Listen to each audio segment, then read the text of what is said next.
지난주 압살롬의 복수에 대해서 우리가 말씀을 나누었습니다. 압살롬의 복수는 충분히 이해가 되죠. 자신의 동생이 죽음보다 더한 치욕을 당하였음에도 불구하고 가해자가 아니 오히려 피해자가 죄인인 것처럼 그 수치를 안고 숨어 지내며 가해자는 아무 일도 없는 것처럼 그렇게 몇 년을 지내는 것을 보고 어쩌면 압살롬은 죄를 범한 암논보다 이 모든 것들을 지켜만 보고 아무런 조치를 취하지 않는 다윗에게 더 분노하였지요. 그렇게 몇 년 동안 복수를 준비하였던 그 압살롬. 근데 우리는 지난주 말씀을 통해서 어쩌면 복수는 정의를 싫어하는 하나님의 정의의 실현의 통로처럼 보이지만 암논이 그 욕망으로 자신의 마음을 가득 채우도록 용납하였을 때 짐승처럼 그렇게 큰 죄를 범한 것처럼 복수 역시 우리 안에 정의의 실현을 위한 하나님의 뜻의 실현이 아니라 또 하나 대갚아주고 보복하고 싶은 우리의 욕망의 하나라는 것입니다. 그래서 하나님은 우리에게 원수 갚는 것을 허락하지 아니하셨습니다. 두 가지 이유 때문이죠. 첫 번째는 원수를 갚는 것은 오직 하나님께 속해 있기 때문입니다. 또 하나는 그 원수 갚는 것을 우리에게 금하신 두 번째 이유가 더 중요한데 그 원수를 갚기 위하여 복수하면서 복수하는 그 우리의 복수가 나 자신까지도 파괴하기 때문입니다. 다윗은 자신의 아들을 죽이고 어쩌면 큰 아들을 죽인 압살롬, 아들을 죽인 압살롬을 내 아들을 살해한 원수로 여김이 마땅하지만 결국 다윗은 그 깊은 슬픔과 분노를 누그러뜨리고 압살롬을 내 아들을 죽인 원수가 아니라 결국 내 아들로 기억하고 받아들입니다. 하지만 압살롬은 아버지 다윗을 계속해서 원수로 여기게 되지요. 아들 압살롬에 대한 다윗의 그러한 사랑과 용서의 태도가 압살롬의 마음을 변화시켰는지 변화시키지 않았는지는 명확하지 않지만 한 가지 확실하게 알 수 있는 것은 압살롬에 대한 복수의 마음을 거두고 그를 아들로 기억하고자 하는 다윗의 몸부림은 다윗 안에 복수로 인하여 그의 삶이 그의 영혼이 파괴되지 아니했다는 것입니다. 반면 압살롬 이름 그대로 평강의 아비, 평온의 아비란 뜻의 압살롬은 그의 마음속에 복수하고자 하는 마음을 거두지 못한 채 평강은커녕 그 복수에 대한 분노로 결국 그의 삶을 비극적으로 끝나게 됩니다. 그 사건의 그 복수에 대한 복수하고 싶은 마음을 다루는 이 다윗과 압살롬의 마음은 오늘 본문에서 확연하게 드러납니다. 압살롬은 도망을 갔죠. 자기 외할아버지 집으로 그 나라로 갔습니다. 그렇게 무려 많은 시간이 지났습니다. 근데 그 시간이 지났을 때 다윗 안에 압살롬에 대한 분노가 사그러지니까 참 이 부모와 자식 간의 마음은 이 애정이 교차하는 것 같아요. 애정이 교차. 그 암논의 죽었던 아들 슬픔에 대한 맏아들 아들 암논에 대한 슬픔이 좀 가라앉자 이 압살롬에 대한 그리움이 있어요. 그런데 그리움이 있다 할지라도 왕자를 죽이고 세자를 죽이고 도망간 저 압살롬을 그냥 부를 수는 또 없거든요. 나라엔 법도가 있고 또 자신의 감정이 있으니까요. 하지만 여전히 그 아들 압살롬을 그리워하는 마음이 자기 속으로만 사귀는 것이 아니라 밖으로 드러나는 모양입니다. 다윗이 젊었을 때부터 그와 함께 동고동락하며 함께 싸웠던 다윗의 군대 장관 요압이 이 다윗의 마음을 알고 어떻게 하면 저 다윗 왕의 마음속에 아들 저 압살롬을 부를 수 있는 구실을 만들어줄까 궁리하다가 한 여자를 하나 불러서 그 왕한테 가서 일러줄 말을 다 이렇게 집어넣어 줬어요. 그것이 무엇인가 하면 그 여자가 왕한테 가서 이렇게 얘기합니다. 왕이시여, 내가 과부입니다. 일찍이 남편을 잃고 아들 둘 보고 그렇게 지금까지 살았는데 하루는 아들 둘이 들에 나가서 그들의 지켜주는 어른 없이 자기들끼리 싸우다가 결국 맏아들이 동생을 죽이고 말았습니다. 하루아침에 저는 남편도 잃었지만 아들을 또 잃었습니다. 그런데 더 기가 막힌 것은 동네 사람들이 이제 동생을 죽인 저의 맏아들을 내어놓으라고 난리를 칩니다. 저 역시 둘째를 죽인 맏아들이 너무 밉고 속상하지만 이제 저에게 남은 것은 그 맏아들 하나밖에 없습니다.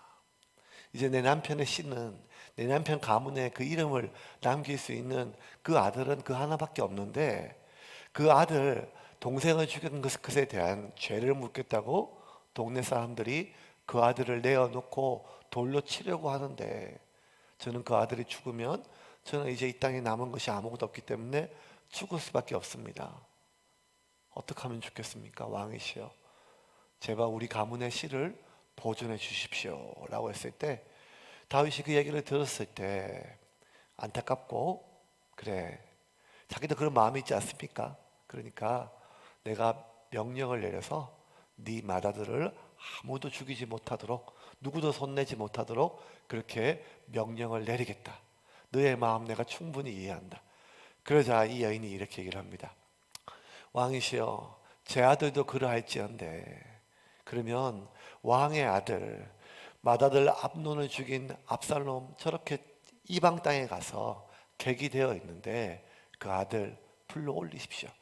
왕이 나한테 그렇게 말한 것처럼 똑같은 연유로 그 아들이 와야 되지 않습니까?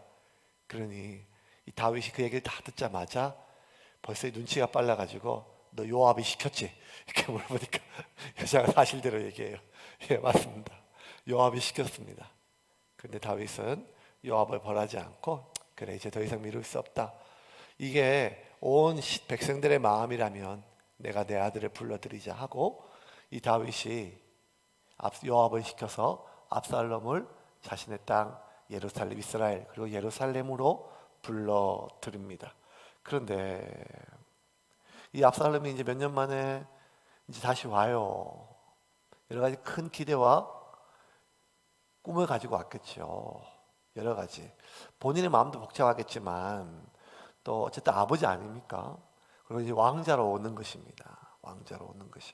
그렇게 기대를 품고 요압한테 가지요. 아마 요압이 압살롬을 데리러 갔을 때 압살롬이 머리가 좋고 또 이 나쁜 놈이니까 선뜻 다윗 왕의 아버지의 뜻을 다 믿지 못했을 거예요. 왜? 오라 해놓고 죽이려고 예. 각서 써라, 공정해라, 뭐 이런 건 아니라 할지라도 오만 가지 마음이 안 되겠습니까? 그런데도 요압이 계속해서 아니다. 네 아버지 다윗 왕이 계속 너를 그리워하였는데 내가 그 빌미를 마련했다. 날 믿고 가자. 아버지한테 가자. 그렇게 손을 붙잡고 와요. 그렇게 붙잡고 오는데 이 압살롬의 마음과 기대와 다른 사태가 벌어져요. 압살롬이 생각했을 때 아버지가 불렀으니까 그렇게 가면 아버지가 버선발로 뛰어나와서 목을 껴안고 압살롬아, 아들아, 얼마나 고생이 많았냐 하고 뭐 이런 것, 마치 탕자의 귀향처럼 이 둘째 아들이 아버지 언제 죽습니까? 유산 빨리 내게 주십시오 했을 때 그 먼 단 타국에서 돼지우리에서 지엄열매 먹다가 다시 돌아온 탕자를, 그 냄새나는 탕자를 아버지가 목을 껴안고 온 것처럼 어쩌면 압살롬은 그러한 생각을 가지고 기대를 하고 왔는지 모르는데 현실은 너무 달랐습니다. 오늘 본문 24절입니다. 같이 읽겠습니다. 왕이 이르되 그를 그의 집으로 물러가게 하여 내 얼굴을 볼 수 없게 하라 하매 압살롬이 자기 집으로 돌아가고 왕의 얼굴을 보지 못하니라. 왕이 이르되 그를 집으로 물러가게 하여. 이 말은 뭔가 하면 왕궁까지 왔단 말이에요. 예. 그런데 뭐라고 하면 물러가라. 내 얼굴을 볼 수 없게 하라. 이제 원어에서는요, 볼 수 없게 하라 할 때 로라고 하는 부정사가 나타나는데요. 이 로라고 하는 히브리어는요, 일시적인 게 아니라 영원토록이에요. 영원토록. 내 눈에 흙이 들어갈 때까지 저놈은 나를 못 만날 거다. 아니 그걸 또 왜 불렀어요? 이 사람 마음을 알 수가 없어요. 그러니까 이게 참 이게 진짜 어른들 이렇게 한 번씩 뒤집힐 때마다 이게 참 그 마음을 분간이 안 되죠. 근데 다윗 본인 마음, 우리가 살다 보면 나도 내 마음을 알지 못할 때 있지 않습니까? 그렇지 않겠습니까? 예. 하민이가 라면 끓일 때 분명히 저한테 묻거든요. 아빠 먹을 거야, 안 먹을 거야? 안 먹지. 근데 그 라면의 냄새가 이게 사람을 참, 예, 목사의 그 믿음의 선포를 저버리게 만들어요. 예, 수협에 마치고 열심히 기도하고 저녁에 갔는데 하민이가 라면 끓여 안 먹기도 해놓고 그 냄새 맡으면 하민한테 얘기하죠. 한 젓가락만. 정말 진심이에요. 저는 한 젓가락만 먹기로 하나님 앞에 그렇게 맹세는 안 했지만, 근데 사람 마음이란 게 또 한 젓가락 먹으면 이게 한 젓가락으로 끝낼 수 없는 게 또 라면의 맛이 아닙니까? 그러니까 방금 전에 내 입으로 뱉었던 안 먹어 했다가 한 젓가락만 했다가 결국 반 이상 뺏어 먹고 분여간에 호적을 팔 뻔한 그런 일들이 어쩌면 매주 발생하는데, 사람의 마음이 나도 내 마음을 잘 모를 때가 얼마나 많습니까? 예. 다윗 역시 막상 그리워서 보자고 했지만 얼굴을 보려고 하니까 아들을 죽인 놈이잖아요.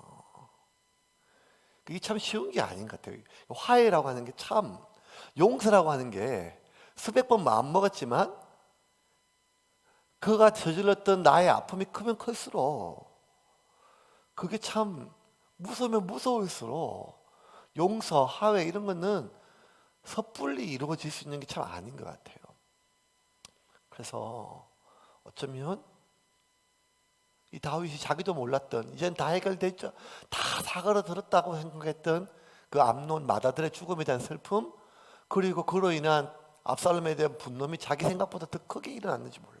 그리고 뭐라고 인가하면 다시는 죽을 때까지 영원히, 그놈은 영원히 내 얼굴을 못 볼 것이다. 이 말에 압살롬이 제일 많이 놀랐고, 그 다음에 놀란 게 누군가 하면 요압입니다. 내 이 양반 평생 모셨지만 진짜 제가 마음을 모르겠네 이렇게 하면서 어쨌든 얼마나 미안해요 압살롬한테. 압살롬이 안 오기로 한 거, 안 오려고 하는 거 꼬셔가지고 몇 번 하고 안아줄 거다 얼버했는데, 이 압살롬이 막 얼마나 요압한테, 아버지한테 화가 난 거 요압한테 풀었겠어요. 나중에 보면요, 요압한테 계속 컴플레인을 해요. 네가 불러서 왔는데 빨리 가서 왕한테, 아버지한테 나 부르라고 해라, 나 보자고 해라. 그래서 결국 요압이 미안하니까 대꾸도 안 하거든요. 뭐 이런 장면들, 이런 거 보면 세상 살아가는 게 왕국이나 뭐 동네 옆집이나 다 똑같은 것 같아. 거의 다 비슷하게. 회사나 교회나 정말 사람 마음이란 게 참 쉽지가 않습니다. 그렇게 죽기 전까지는 절대 영원히 그놈은 내 얼굴 볼 수 없을 것이다 라고 그래요. 그리고 무려 2년의 시간을 압살롬이 기다려요. 28절입니다. 28절 같이 보겠습니다. 압살롬이 이태 동안 예루살렘에 있으되 왕의 얼굴을 보지 못하였으므로. 이때 또 2년 동안. 그러니까 압살롬은 바알 하솔이라고 하는 곳에 자기 집이 있고 상당한 땅이 있고 재산이 있어요. 거기서 양떼 깎고 이렇게 암논 죽인 자기 동네가 있거든요. 근데 지금 어딘가 하면 왕궁 앞에 있는 예루살렘 안에 있어요. 그러니까 예루살렘이 지금 연금돼 있는 상태에 거의. 그래서 갇혀 있는 거죠. 왜냐하면 또 가면 어떤 짓을 저지를지 모르니까. 그러면 지금 내가 내 고향집, 내 집으로 가지도 못하고, 그렇다고 왕궁에 들어가지도 못하고, 왕궁 앞에서 가택에 연금된 채 하루 이틀, 여러분 이게 참 기다린다는 게요, 얼마 동안 기간이 정해지면 괜찮은데 언제 될지 말이 없는 게 참 이게 어려워요. 제일 힘든 게 뭔가 하면 면접 보고 났는데 뭐라고 하면 가서 기다리세요. 이 말이 최고의 힘든 말이거든요. 가서 기다려. 언제까지 기다리는지 됐는지 안 됐는지, 안 됐어 왜 안 됐는지, 뭐 이런 것들 막 그렇게. 예. 2년 동안 기다리니까 아무리 처음에 좋은 마음으로 왔다고 해도 이 압살롬 마음에 얼마나 애가 탔다가 거절감을 느끼고 기다리면 낫겠지. 기다리면 아버지 날 부르겠지 했는데 2년 동안 매일매일 기다리는데 안 불러요. 그 아버지의 나에 대한 아버지의 그 거절감이 내 영원히 너는 내 얼굴 못 볼 거다 하는 것이요. 2년 동안 점점 거절감이 그 안에 독소가 돼가지고 썩어가지고 아주 독한 독소가 나고 부패했어요. 용서, 화해 이러라고 이런 그런 깊은 용서, 화해, 껴안음, 보듬음 뭐 이런 어떤 효소가 들어가서 과거에 있는 상처를 보듬어야 되는데 그게 아니라 더 독한 거절감까지 가서 이 압살롬 마음속에 더 독한 이 복수심이 부글부글 그 거절감이 얼마나 타올랐겠습니까? 그런데 이렇게 압살롬 마음에 거절감이 돼서 막 올라갈 그 시점에 성경 기자는 갑자기 뜬금없이 그 다음 구절에 뭐가 나오는가 하면 압살롬이 얼마나 잘생겼는지에 대해서 이렇게 외모에 대해서 예, 여러분 이스라엘은 또 외모 지상주의 나라가 맞습니다. 예, 오죽하면 성경에 사람은 외모를 보거니와 하나님은 중심을 보거니나 그러니까 이스라엘 사람들에게 얼마나 아프는지 볼까요? 그 다음 구절 25절 한번 보겠습니다. 25절 같이 읽겠습니다. 온 이스라엘 가운데서 압살롬 같이 아름다움으로 크게 칭찬받는 자가 없었으니 그는 발바닥부터 정수리까지 흠이 없음이라. 아니 얼굴이 이렇게 해도 발바닥에 무좀 정도 있는 거 맞습니까? 이게 발바닥부터 정수리까지는 이게 전신 성형 말고는 이게 불가능한 건데 흠이 없다라고 흠이라고 하는 단어가 뭄이라고 하는 단어인데 이건 더럽히지 않다 뭐 이런 뜻이에요. 더럽히다. 더럽힘이 없다 이 말은 뭔 말인가 하면 이 외모부터 시작해가지고 압살롬이 도덕적 흠결까지 완전히 그는 흠이 없다는 거 오점이 없이 그렇지 않잖아요. 지금 형을 죽였잖아요. 아버지로부터 쫓겨났잖아요. 망명 갔잖아요. 나라를 배신했잖아요. 다시 불러왔지만 왕으로부터 큰 죄인으로 임명되어서 지금 얼굴을 보지도 못한 채 지금 언제 죽을지 모르는 그런 상황이에요. 그런데 지금 이 평가는 하나님이나 성경 기자의 평가가 아니라 백성들의 평가라. 25절 다시 한번 볼게요. 25절. 온 이스라엘 가운데서. 그러니까 온 이스라엘은 백성들이라는 거예요. 백성들. 백성들에서 압살롬 같이 아름다움으로부터 크게 칭찬받는 자가 없으니 그는 발바닥부터 정수리까지 흠이 없다. 예. 그러니까 기록에 따르면요. 26절 볼까요? 26절 한번 볼까요?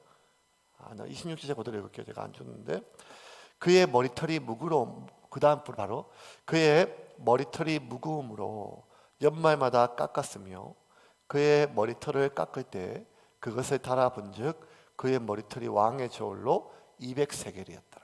200세겔. 200세겔이 얼마 정도인가 하면 한 2.5kg 정도 돼요. 머리카락을. 근데 이제 보통 이 이스라엘은요 일반 백성들이 쓰는 저울과 왕의 저울의 단위가 달라요. 왕의 저울은 거의 단위가 2배예요. 2배.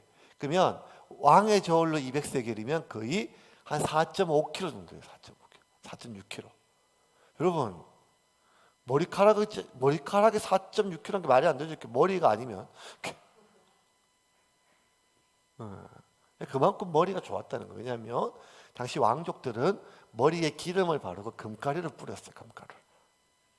그러니까 특히 이스라엘에서 머리는 뭘 상징하냐면 힘과 아름다움을 상징해요. 그래서 삼손이 머리를 안 자르지 않았습니까? 그리고 나시린이 하나님 앞에 머리를 자르지 않았어요. 왜냐하면 머리는 하나님 앞에 그 정결함과 아름다움을 상징하거든요. 그래서 우리나라도 보면 양반이나 아니면 왕비들 보면 가차라 그래가지고 지금 같은 경우는 이렇게 오히려 얼굴이 이렇게 작아 보이는 게 이렇게 더 훨씬 더 이쁘지만 그때는 머리에 이렇게 막 목에 막 목 디스크 걸릴 정도로 계속 올려가지고 막 이렇게. 예. 그러니까 압살롬의 외모에 대해서 머리털부터 시작해가지고 이렇게 온 발바닥까지 너무 아름답다는 거예요. 더군다나 압살롬 자식까지, 그 딸까지, 아들까지 아름답기로 그 외모에 대해서 막 얘기를 해요. 그러니까 이게 뭔가 하면 백성들의 모든 호감을 다 샀다는 것입니다. 이게 압살롬에 대한 백성들의 평가예요.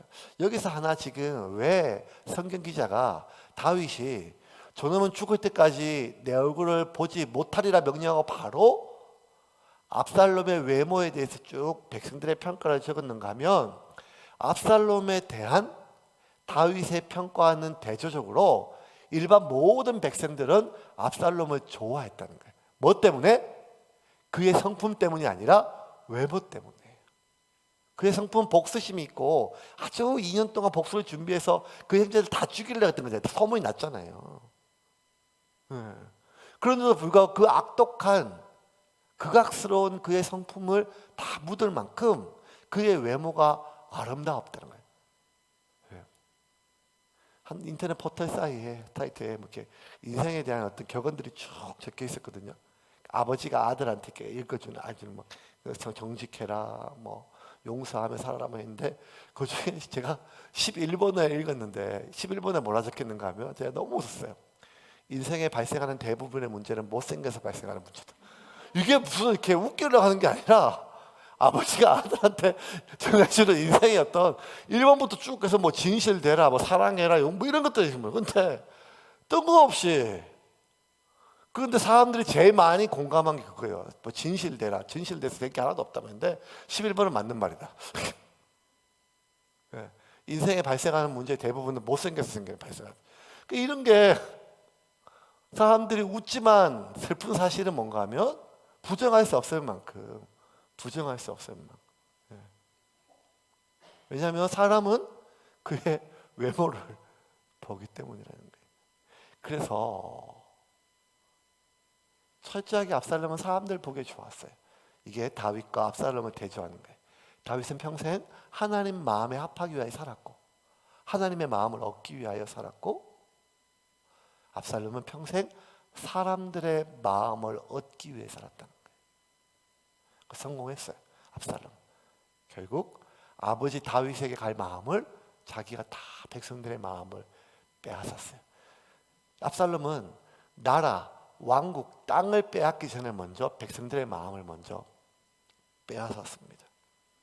근데 놀라운 것은 결국 압살롬이 마지막에 죽는 것은 머리 때문에 죽었어요. 도망가다 그의 머리가 이 나뭇가지에 걸려가지고 도망을 못 갔어요. 도망 못 가죠. 5.6km 떡이 져가지고 지금 걸렸으니까. 그 가책을 내가 어디를 도망을 갑니까? 그런 것처럼 가장 결국에는 모든 백성들의 마음을 얻게 된 것, 어쩌면 성공이지 않습니까? 근데 하나님을 떠난 그 성공은 어쩜 비극의 시작일 수가 있는 거예요. 만약 그가 백성들의 마음을 얻지 못했다면 쿠데타를 그 정변을 이렇게 생각을 못했겠죠. 근데 사람들의 마음을 다 얻고 보니까 그의 마음속에 이제 내가 이 나라를 얻어도 되겠다라는 마음이 든 걸 보면 어쩌면 우리가 순풍이라고 하나님을 떠난 순풍은 순풍일 수가 없어요. 순풍에 돛단 것처럼 잘 나간 것 같고 야 인생이 쉬워 보이고 야 이게 이렇게 살면 되는데 왜 안 되나 싶지만 하나님을 떠난 모든 성공은 결국 하나님부터 멀어지는 길이고 그것은 멸망의 비극의 시작임에도 불구하고 우리는 자꾸만 하나님 마음에 합하기보다 사람들의 마음에 합하기를 바라는 거예요. 여러분 지금 오늘 우리의 삶을 또 보세요. 한번 봅시다. 물론 오늘 이 예배를 드리고 수요일날 또 힘들고 바쁜 시간에도 TV를 켜고 핸드폰을 켜고 이 예배에 온라인 동참하신 여러분들은 어떻게든지 마음을 지키려고 하지만 어쩌면 대부분의 사람들이 그리스도인들이 예배를 드리고 주일 예배를 드리고 하나님께 영광의 예배를 드렸음에도 불구하고 어쩌면 일주일의 삶을 돌아다 보면 내가 오늘 하나님 마음에 합한지보다 오늘 내가 사람의 마음에 합했는지 그 사람의 마음을 얻었는지 하나님 나를 어떻게 여기시는 것보다 저 사람이 나를 어떻게 여기는지 거기에 내 마음을 뺏고 에너지를 쏟는 것 어쩌면 이것이 인간의 하나님 백성이라고 부르고 자타가 그렇게 공인하는 사람들의 삶의 모습이 아니겠습니까? 압살롬은 지극히 그러했습니다. 그러니까 압살롬이 더 분통이 터지는 거예요. 아니 백성들은 다 나를 좋다 하고 나를 죄가 없다는데 머리부터 발끝까지 흠이 없다. 그럼 도덕적으로 그거 압살롬이 죽일만 했다. 죄가 아니라고 하는데 왜 우리 아버지 다윗은 자기가 그거 하나 처리 못해가지고 내가 정의 실천을 하게 만들고 왜 나를 저렇게까지 안 만나주는 거야? 견디다 못해가지고 계속해서 압살롬 요압한테 사람을 보내가지고 빨리 아버지 보고 나 불러라 해라 하는데 요압이 알지요. 지금 왕이 마음을 돌이키지 않는데 이제 장기가 어떻게 할 수가 없으니까 이 요압의 자꾸 여러 가지 많은 요청에 거절을 해요. 예. 여러분 전화하는데 계속 안 받고 문자 보내는데 계속 안 받고 카톡 보냈는데 일이 없어지는데 계속 답이 없고 이러면 이게 그때부터 미치고 한장하는 거 아니겠습니까? 예. 그래 저도 그렇습니다. 교인들한테 전화하는데 전화 안 받고 이거만큼 이게 속상한 게 없거든요. 그런데 이때 문제가 발생해요. 뭔가 하면 안 되겠다. 요압이 이놈 내가 그냥 안 만나니까 요압이 이놈이 이 장군의 밭에 다 불살라야겠다. 그래가지고 불살하게 하니까 요압이 그제서야 압살롬한테 이게 무슨 짓이냐 하면서 찾아와요. 오늘 본문 보겠습니다. 29절 30절 31절 같이 읽겠습니다. 압살롬이 요압을 왕께 보내려 하여 압살롬이 요압에게 사람을 보내 부르되 그에게 오지 아니하고 또 다시 그에게 보내되 오지 아니하는지라. 압살롬이 자기의 종들에게 이르되 보라, 요압의 밭이 내 밭 근처에 있고 거기 보리가 있으니 가서 불을 지르라 하니라. 압살롬의 종들이 그 밭에 불을 질렀더니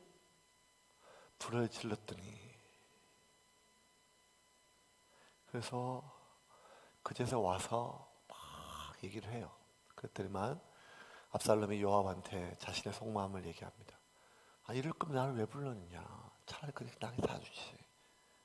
이건 아니지 않느냐? 하니까 그제서야 요압이 다윗에 얘기하고 다윗도 마음을 돌이켜 압살롬을 불러요. 결심을 한 거죠. 이제 마음을 풀자. 이 마음 푸는 게 얼마나 어려운지 여러분 아시죠? 우리 마음에 살다 보면 그런 마음 들지 않습니까? 죽기 전에 저 인간 얼굴을 안 보고 싶다. 내가 안 볼 거다. 다시는 내가 안 볼 거다. 그런데 그렇게 마음 먹다가 어느 순간이 되면 마음을 풀자. 그래도 형제니까. 그래도 예수 믿는 사람이니까. 뭐 이런 마음으로. 근데 그 마음 먹기가 보통 어려운 게 아닌데 다윗이 마음을 먹어요. 어떻게? 아들 죽인 놈을 용서하기로 마음을 먹어요. 그래서 불러요. 33절입니다. 33절 말씀 같이 읽겠습니다. 요압이 왕께 나아가서 그에게 아뢰매 왕이 압살롬을 부르니 그가 왕께 나아가 그 앞에서 얼굴을 땅에 대어 그에게 절하매 왕이 압살롬과 입을 맞추니라. 왕이 압살롬과 입을 맞추니라.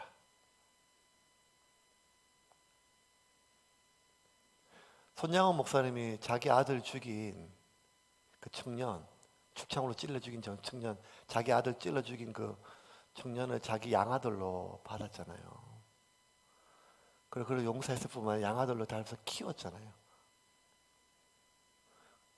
우리가 그 얘기를 다 알잖아요. 이게 사람한테 할 수 없는 일이거든요. 근데 다윗이 그 일을 했어요. 그에게 입을 맞췄어요. 이 말은 이제 다 풀었다는 거예요. 그리고 용서했다는 거예요. 그리고 너는 내 아들이라는 거예요. 용서의 입맞춤이에요. 그런데 압살롬은 아버지 그 입맞춤이 용서와 화해의 입맞춤으로 느껴지지 않았어요. 왜 그랬을까요? 너무 늦게 불러서? 아니면 어쩔 수 없이 내가 하도 난리치니까 요압 때문에 왕이 어쩔 수 없이 억지로 그냥 하나의 정치적 제스처, 정치인들 맨날 이렇게 싸우고 청문회 때 보면 막 그렇게 소리 지르고 끝나면 막 카메라 꺼지면 손잡고 밥 먹으러 간다 하더라고요. 그 정치적 제스처로 봤기 때문에. 아니면 다윗의 그 진심을 받아들이지 못하고 언젠가 나를 죽일 거야 라고 하는 그 의심 때문에. 무엇 때문에 그랬을까요? 5년 만에 지금 압살롬이 다윗을 만났어요. 5년 전에 아버지 내 양털 깎는 이 행사에 오십시오 초청했을 때, 그것은 다윗은 압살롬은 암논만 죽이는 게 아니라 다윗도 같이 죽이려고 불렀잖아요. 그걸 다 알잖아요. 아버지를 죽이기 위해서 요청했던 먼저 마치 가룟 유다가 예수님을 팔려고 입맞춤한 것처럼 5년 전에 압살롬이 아버지를 자기 집에 초청하면서 입맞춤했던 그 입맞춤은 5년이 지나서 아버지가 아들에게 진심으로 용서의 입맞춤을 했지만 그 아버지의 진심을 압살롬은 도무지 느낄 수가 없어요. 오래됐기 때문에, 거절감 때문에, 정치적으로 믿지 못해서, 의심 때문에 여러 가지가 있겠지만 가장 큰 것은 압살롬 본인 스스로가 그 입맞춤이 용서의 입맞춤이 아니었기 때문에. 다윗은 용서의 입맞춤이었지만 압살롬은 하나의 정치적 입맞춤이었어요. 왕의 입맞춤은 용서를 뜻했고 그 용서는 압살롬의 정치적 사면을 뜻했어요. 왕자의 지위의 회복을 뜻했던 거죠. 그 아버지의 입맞춤을 여전한 거절로 느꼈던 것은, 가장 중요한 것은 압살롬 본인이 다윗을 여전히 거절하고 있었기 때문에. 여기서 여러분, 우리가 느끼는 거절감을 정확하게 파악할 수 있어요. 여러분, 우리가 느끼는 거절감의 어쩌면 상당수는 상대방이 나를 거절하기 때문이 아니라 내가 그 사람을 먼저 거절했기 때문에 그 사람의 일상적인 눈빛이 거절감을 느껴지는 거예요. 그걸 심리학적으로 투사라 그래요. 투사. 내가 무언가가 그 사람이 불편하면 그 사람이 나를 보는 일상적인 눈빛의 의미를 분석하기 시작을 해요. 왜냐하면 내 안에 마음이 불안하기 때문이죠. 제가 웬만하면 예배 끝나면 꼭 눈맞춤을 하고, 여러분 제가 주일날 인사를 얼마나 많이 합니까? 주중에도 인사합니다. 오늘 예배 안 온 사람 또 전화해서 또 인사하고. 예. 온라인 예배 제가 왜 힘든가 하면 전화 막 설교 끝나고 전화하는데 목이 터져요. 그런데 이게 제가 왜 이렇게 하나의 어떤 담임 목회 교인들 관리하는 수단 게 아니라 부목사로 오래 있다 보니까 교구에서 목사님들 담임 목사님 보필해 하면서 이렇게 교구 목사로 있다 보니까 너무 많은 오해들이 있어요. 그러니까 대다수의 담임 목사님들은 교인들에 대해 잘 지내고 싶죠. 근데 사람이 많다 보면 놓치는 경우가 많아요. 그러다 보면 어느 순간 저 그러니까 담임 목사님이 내 인사를 안 받는다로 시작해가지고 저 담임 목사가 나를 싫어한다. 담임 목사님으로 시작해서 담임 목사로 시작하면 이제 말이 막 진행이 된대. 안에서 막 썩어가지고. 그래서 신방 가가지고 이제 막 오랫동안 교회 안 나오고 막 하여튼 뭐니까 60이 훨씬 넘으신 남자 집사님이신데 산전수전 다 겪으셨어요. 은퇴하시고 다 겪으셨어요. 산전수전. 그 다 겪으신 분이 결국 나중에 보니까 온갖 교회에 대해서 행정적으로 뭐 이렇게 부당한 거 다 얘기하는데 결국 그 밑바닥에 들어가니까 담임 목사님이 자기 인사를 안 받아줘. 그 남들이 붙들으면 아무것도 아닌 것처럼 보이시지만 결국 사람이라고 하는 것은요, 그 거절감 하나가 어쩌면 자신의 전 존재가 부정당하는 느낌이 들어서 견딜 수가 없는 거예요. 내가 소중하면 소중할수록, 의미를 부여하면 부여할수록. 그래서 얼마나 서슬프게 서럽게 우시는 거 보면서 제가 머리가 막 쭈삣쭈삣 썼어요. 야, 이 오해가 이렇게 무서운 거구나. 오해가 이렇게 무서운 거구나. 어쩌면 학창시절에 많은 우리의 자녀들이 상처를 입고 그리고 삐뚤어지고 힘들어지는 이유 중에 하나가 왕따 문제거든요. 관계의 문제입니다. 근데 여러분, 이게 왕따만 있는 게 아니라 얼마 전에 뉴스에 나온 것처럼 그렇게 어렵게 가서 공무원 체급의 시험에 붙었던 그 청년이 얼마 지나지 않아서 스스로 목숨을 끊는 가장 큰 이유가 결국 학교나 회사나 어디든지 간에 사람들이 나를 거절한다는 것은 견디기가 어려운 거예요. 자신의 삶을 포기하고 싶은 만큼. 그건 인간이 어쩌면 가장 견디기 힘든 고통 중에 하나입니다. 어릴 때 학교의 친구들 이런 것뿐만 아니라 어쩌면 부모님한테 받았던 상처들, 왜 맞았는지 기억 못해요. 지 잘못은 잘 기억이 안 나니까. 하지만 어릴 때 하여간 맞아서 아팠던 기억보다 더 아팠던 것은 그 무서운 아빠의 눈초리, 싸늘한 엄마의 눈초리, 뭐 이런 것들이 훨씬 더 오래 남거든요. 애들 키우다 보면요, 애들 막 혼내잖아요. 엄마가 혼내면 애들이 막 더 안겨요. 안아줘 안아줘 하고 막 더 안겨. 혼내면 혼내서 희한해요. 혼내면 혼내서 애들이 막 더 막 안아달라고 안겨요. 그래서 어떤 뭐 유학자, 유아심리학자는 애가 죽을까봐 살라고 그런다 이렇게 하는 것도 하지만, 맞아서 아픈 것보다 엄마가 나를 거절한다고 하는 거절감이 더 애가 위협을 느낀다고 하더라고요. 육체적인 아픔보다. 때릴 때 엄마는 아이의 잘못에 대해서 잘못한 것을 때리는데 아이는 자기 존재를 거절하는 것처럼 느껴서 더 필사적으로 안아줘 안아줘 하고 엄마한테 안기는 것처럼, 어쩌면 우리는 늘 누군가로부터 내가 상대방으로부터 내가 지금 수용당하고 있는가, 용납당하고 있는가, 이거 확인받지 않으면 어려운 거예요. 그래서 여러분, 우리가 매주 보지만 볼 때마다 인사하잖아요. 안녕하세요. 아니, 김 집사님 안녕하세요. 네. 악수하잖아요. 악수. 말로도 안 느껴지면 손이라도 잡아야 뭔가 안심이 되지 않겠습니까? 끊임없이 우리는 누군가로부터 내가 거절당하지 않을까 봐 거절당하고 있는 것이 아닌가 확인하고 싶고, 또 확인받아야 안심이 되는 것이 인간의 마음이죠. 그런데 인간은 왜 상대방의 마음에 대해서 확인하려고 하는가 하면, 언제 그렇습니까? 도둑이 제발 버린다고 내가 뭔가 챙기는 것이 있을 때, 잘못한 것이 있을 때 확인받고 싶어 합니다. 우리 안에 있는 죄의식이 상대방이 나를 거절하는 것처럼 느껴지기 때문입니다. 지금 압살롬이 다윗 아버지를 거절했던, 마지막 입맞춤까지도 거절의 입맞춤으로 느꼈던 것은, 다윗은 이제 압살롬, 내 아들을 죽였던 원수 살인자 압살롬이 아니라 내 아들 압살롬으로 돌아오는 입맞춤이었지만, 압살롬은 아버지가 나를 용서할 리가 없다라고 생각해서 그 용서의 입맞춤을 거절의 입맞춤으로 차갑게 느꼈어요. 왜?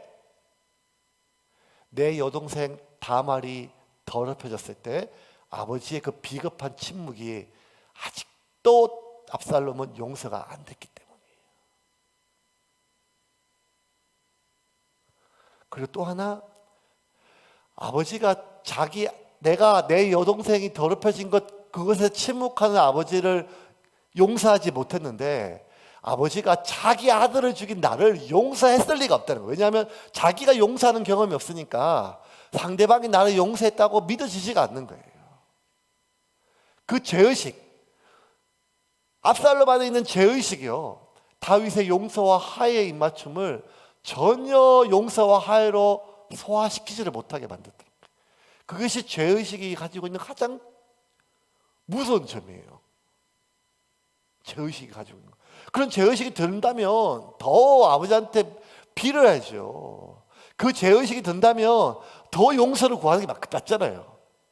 그런데 상대방이 나를 거절할 것 같으니까 내가 마음속으로 차갑게 그를 거절하고 결국 차가운 복수가 심각한 실행의 계획까지 이어지게 됩니다. 이건 인간의 최초의 범죄에서부터 그랬어요. 아담이 범죄한 이후로 여러분, 하나님이 아담을 거절한 적은 한 번도 없었어요. 아담이 범죄한 이후로 자기가 하는 죄의식이 들어왔을 때 제일 먼저 한 것은 하나님을 피한 거죠. 오히려 하나님은 아담을 찾았어요. 아담이 범죄한 것을 깨달으시고 발견하시고 제일 먼저 한 건 뭔가 하면 아담을 찾으셨어요. 복수하거나 처벌하기 위함이 아니라 회복하시기 위해서, 살리기 위해서 그를 찾으셨어요. 그런데 아담은 자기를 찾으시는 하나님의 음성, 아담아 아담아 하는 그 음성을 자기를 처벌하고 자기를 징계하고 심판하는 목소리를 들었다는 거예요. 왜? 그 안에 있는 죄의식 때문에. 인간이처럼 우리 안에 있는 죄의식이 내가 먼저 미안한 사람한테, 내가 먼저 제가 잘못한 사람한테 먼저 그를 거절하게 됩니다. 이제 말씀을 좀 정리를 좀 하겠습니다. 살다 보면 이 거절감을 어떻게 다루는가, 이게 참 중요합니다.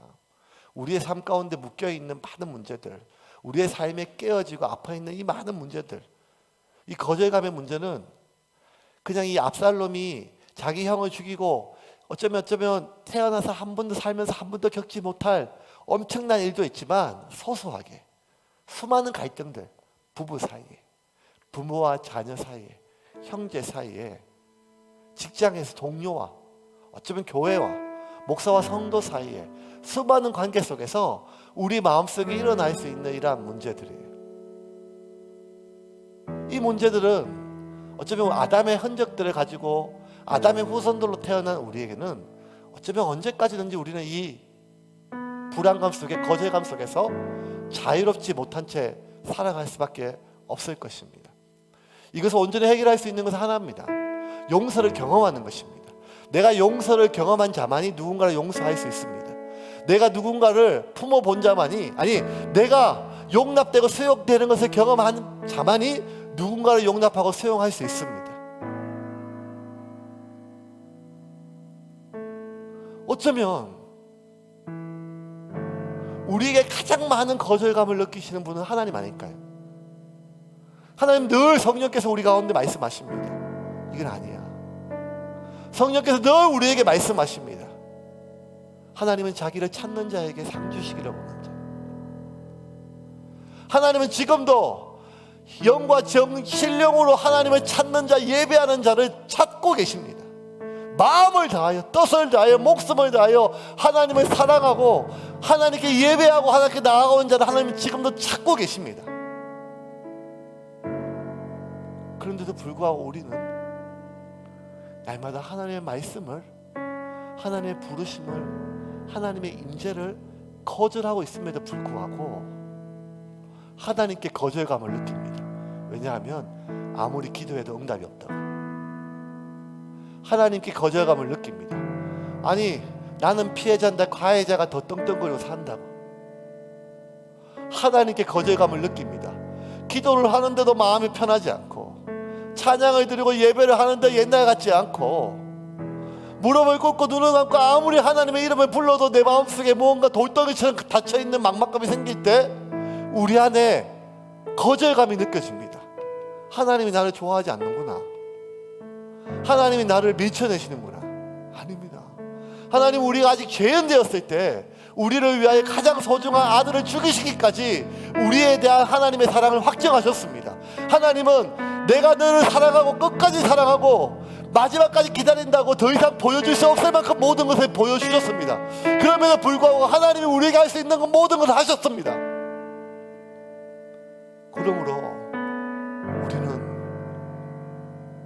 그 수많은 기도 속에, 그 수많은 간절한 찬양과 부르심 속에서도, 응답 없고 냉랭한 속 같은 마음 속에서도 말씀 앞에, 기도 앞에 포기하지 않고 잠잠히 머물러야 됩니다. 여러분, 오늘 우리가 머물러야 될 이유가 그것입니다. 우리가 오늘도 오늘이 내가 누렸던 그 예배의 감격이 없다 할지라도, 오늘 내가 기도하는데도 하나님의 음성이 없다 할지라도 말씀 앞에, 기도 앞에 계속해서 머물러야 하는 이유는 그 머무름을 뚫고 하나님이 우리에게 오시기 때문입니다. 여러분, 그렇게 우리를 찾아오시고 용납하시는 하나님의 은혜로 여러분 마음속에 온갖 거절감과 상처로 돌처럼 굳어 막막한 그 닫혀있는 마음을 녹이시고, 사람들의 수많은 눈빛들에 여러분이 스스로 만든 거절감에 상처받지 마시고 그들을 사랑하고 품고 녹이며 그들을 품을 수 있는데, 사랑하되 끝까지 사랑할 수 있는 믿음의 사람이 되기를 주님의 이름으로 축원합니다. 끝까지 사랑하는 어머니, 끝까지 사랑하는 가족, 끝까지 사랑하는 누군가로 남을 수 있기를 주님의 이름으로 축원합니다.